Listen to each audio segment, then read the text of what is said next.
La perfection n'est pas de ce monde, ne doit pas être un prétexte pour ne pas faire l'effort de la conversion.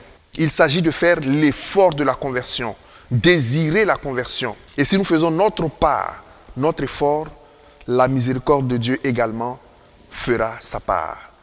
Bonjour chers frères et sœurs, chers amis abonnés, à vous tous bonjour et bienvenue à Parole de Dieu au quotidien.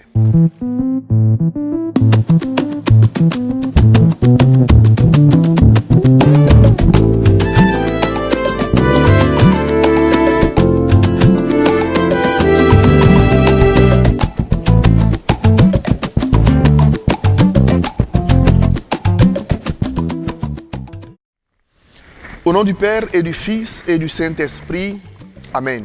Chers frères et sœurs, les textes de ce troisième dimanche du temps ordinaire nous transmettent le message de la conversion. La première lecture tirée du livre de Jonas nous parle de la conversion de l'une des villes les plus violentes et arrogantes de l'Antiquité, Ninive, capitale d'Assyrie.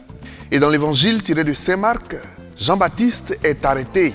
C'est la fin de sa mission. Et comme on n'arrête pas la parole de Dieu, Jésus lui-même entre en scène et il commence à prêcher l'évangile. Écoutez bien ces premières paroles. Convertissez-vous et croyez à l'évangile.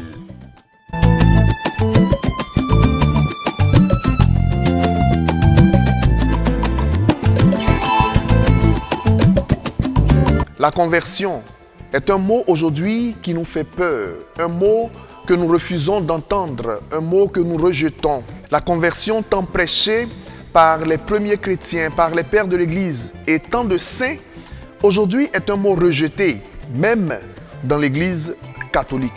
Nous avons peur de prêcher la conversion, nous avons peur d'entendre l'invitation à la conversion. Mais de quoi avons-nous peur? Pourquoi la conversion nous fait peur? Ce n'est qu'une invitation à la conversion et non une obligation. Parce que chacun est libre de faire de sa vie ce qu'il veut. Il faut donc prêcher la conversion pour que celui qui a des oreilles entende. Il faut donc prêcher la conversion pour que la foi ne cesse de grandir par la qualité de notre vie spirituelle. En y réfléchissant, je me suis demandé pourquoi aujourd'hui nous avons peur d'inviter nos frères et sœurs à la conversion, de parler de la conversion, de la repentance, du changement de vie et de cœur. Et pourquoi ceux qui nous écoutent refusent d'entendre ce mot conversion? J'ai l'impression que ce mot nous blesse. J'en suis arrivé à deux petites conclusions. La première raison, c'est que la liberté est devenue aujourd'hui une licence, c'est-à-dire la possibilité de faire tout et n'importe quoi de ma vie. Annoncer la conversion, c'est une atteinte à la liberté d'existence. Chacun a sa vie, il peut en faire ce qu'il veut et personne n'a le droit de nous corriger. Au point où dire à une personne que l'homosexualité est une voie contraire à ce que Dieu a choisi pour l'homme, c'est une atteinte à sa liberté d'existence, à sa liberté de sexualité. Il est libre de choisir la voie de sa sexualité. On ne peut plus dire aux jeunes que la sexualité avant le mariage, le rapport sexuel avant le mariage est interdit dans la doctrine de l'Église. C'est une atteinte à leur liberté de sexualité.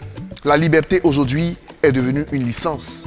Dites aux jeunes que la drogue est une mauvaise chose parce qu'elle détruit votre vie, ils vous répondront « c'est ma vie, j'en fais ce que je veux, je suis libre ». La deuxième raison, c'est que le message de la conversion est perçu comme une prétention de supériorité.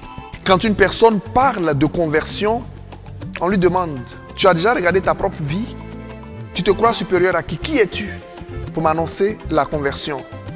Tu as enlevé la poutre qui est dans ton œil? » À telle enseigne qu'aujourd'hui, personne n'ose annoncer courageusement la conversion, qui est une voie de salut, qui est une voie de croissance spirituelle.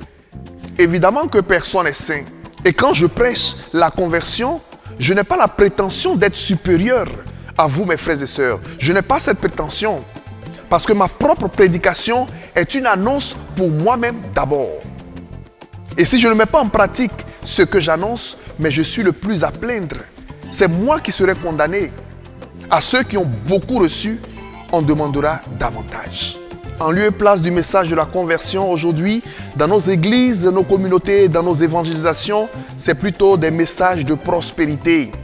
Comment faire prospérer ses entreprises, comment devenir riche, comment mener sa vie de couple, comment rechercher une âme sœur. Toutes ces choses sont très bonnes, mais toutes ces choses sans la conversion ne nous mènent nulle part. J'ai reçu par WhatsApp la vidéo d'un pasteur très fameux de Côte d'Ivoire à qui l'on posait une question en lui disant « Mais pourquoi est-ce que ces prédications tournent toujours autour de l'argent, de la prospérité matérielle ?» Et il répond en disant que la Côte d'Ivoire est un pays PPTE, c'est-à-dire un pays pauvre, très endetté.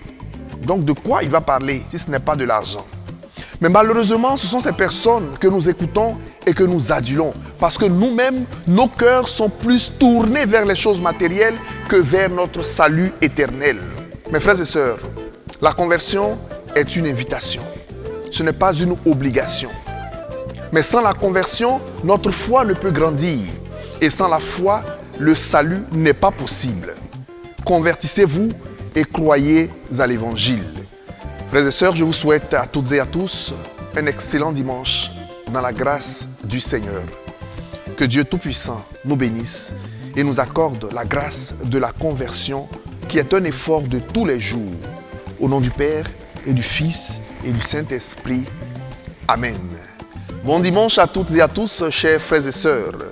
Nous prenons rendez-vous pour le vendredi prochain dans Parole de Dieu au quotidien, par la grâce de Dieu. D'ici là, portez-vous bien. Au revoir.